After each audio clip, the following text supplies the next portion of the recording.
ছায়া ঘেরা সেই দিনগুলো। একটা সময় ছিল যখন সকাল মানেই ছিল ব্যাকপ্যাক কাঁধে ঝুলিয়ে স্কুলের পথে হাঁটা। চারপাশে তখনও ভোরের আলো পুরো জেগে ওঠেনি।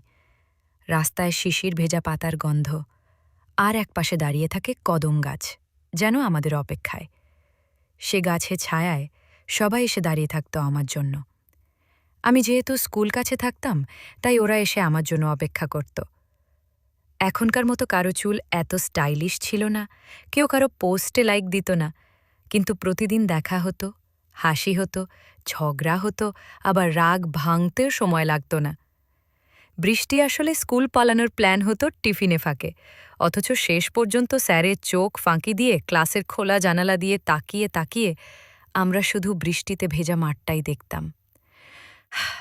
কেউ কেউ গল্প লিখে আজ যদি ছুটির ঘণ্টাটা একটু আগে বাজত। টিফিনের সময়টা ছিল আমাদের উৎসব।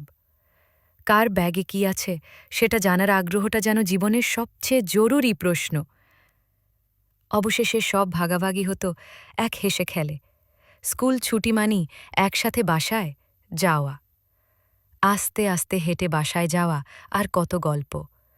মাঝে মাঝে দোকান থেকে বরফের ললি কিনে খেতে খেতে রোদকে হারিয়ে দেওয়া। সময়ের স্রোত বয়ে গেছে, স্কুল পেরিয়ে এসেছি আমরা সবাই। কেউ এখন দেশের বাইরে, কেউ ব্যস্ত অফিসে, কেউ সংসারে। কিন্তু এখনও কোনো এক ভোরবেলায় হঠাৎ একটা পুরনো খাতা কিংবা ছবির অ্যালবামে চোখ পড়লেই মনে পড়ে যায় সেই ছায়াঘেরা দিনগুলো। আর কিছু বন্ধু যারা জীবনকে সত্যিই সুন্দর করে দিয়েছিল।